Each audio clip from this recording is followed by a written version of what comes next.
Hello, and today we will do a focus on what is most probably the biggest mega lot on the watch auction scene of 2017, as Phillips and its flamboyant auctioneer Mr. Bacs are about to put on auction on the 26th of October in New York Paul Newman's very own Rolex Daytona Paul Newman. That's the tropical dial version of the Daytona, and just for the side story, there has never been any links between Paul Newman and Rolex. He was simply a client, so just the ultimate and best brand ambassador that can exist for me, and it's in fact the watch collector scene that attributed his name to this super iconic version of the Daytona that he wore, and consequently had a massive impact on the general appreciation of the Daytona. I'm a little embarrassed to admit it. It was a phone call where somebody said, would you be interested in auctioning Paul Newman's Paul Newman? What was your response? But seriously, I was in disbelief, but still I knew the person who called is not a time waster. I immediately followed up and thought, even if there's a very small percent of chance only that this is the real deal, it's worth following up. So the Paul Newman is not just a reference 6239 with exotic dial. To me, it is a little bit like sort of the Adam and Eve of vintage Rolexes and Rolex collecting.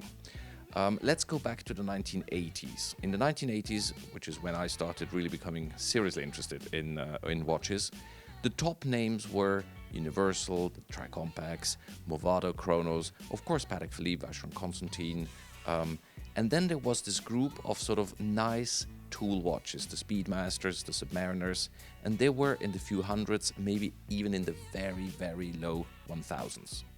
And then comes Paul Newman. Paul Newman, the man who is cool, the most beautiful blue eyes, wearing a 6239 with exotic dial.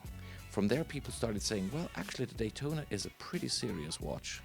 And I really believe that it is thanks to Paul Newman that the Daytona started to conquer the hearts and the minds of collectors, starting in Italy, then going to America, Germany, UK, Japan.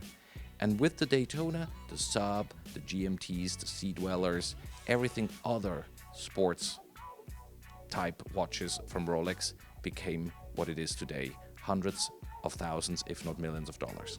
Well, he did actually not acquire it himself. It was a gift from his beloved wife, Joan Woodward, Oscar-winning actress herself, and he received it probably during the filming of Winning, the movie where a race driver and his wife, Joan Woodward, actually both starring in that same movie.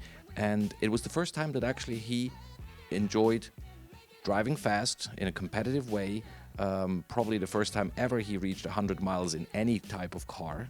And Joanne, his wife, was concerned about his well-being, his health, and hence, on one hand, the watch to stop the race, or races, or laps, and at the same time, the inscription on the back, drive carefully, me. I think it is probably one of the most beautiful, most balanced, most perfect, no nonsense, but not boring watches. Form follows function, clearly, but it still has so much charm, so much finesse. When you look at the dial design, it's probably one of the most iconic dial designs ever created by mankind. It's a watch that no watch specialist in the world can wholeheartedly say, I know what it's gonna fetch. Because we cannot just say, well, it's like the other one, but a little nicer, a little better, or a little less polished. It is unique. It's a watch that plays in a league of its own, and we cannot compare it nor to a Patek, nor to another Rolex. It's like if I would auction a national treasure, and it's priceless. That doesn't mean it's doesn't have a hammer price at the end of the day, but I can really not say how far the hearts, the minds, and the wallets of the worldwide collector community will carry them in the auction. I'm starting to become really nervous.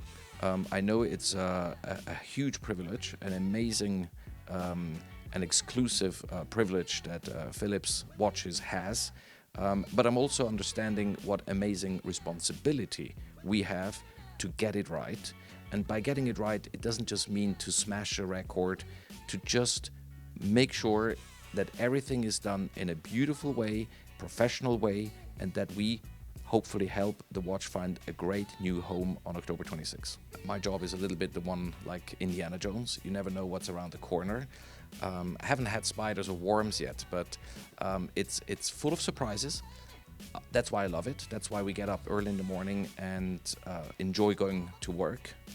Now, this is probably just so hard to beat that I have to accept that there won't be anything like it.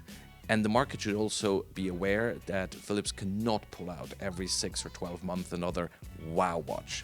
There comes a day when the stock of super uber watches is exhausted. They're in private collections, they're going to finish in museums, and then what are we going to do next? So the price fetched by this watch will probably be something out of this world, not much rationality, but again, such a unique timepiece. And by the way, during the same auction, some other pretty interesting lots will also be put on sale, and which shouldn't be totally overshadowed by this incredible Rolex watch. So there is, for instance, Philippe Dufour Duality, and that's not every day that one sees this exceptional watch on the market. So if you want to know more, just check Philips' website, and I can't wait to see how this will all unfold. So all the best to you, thanks for your time, and see you real soon.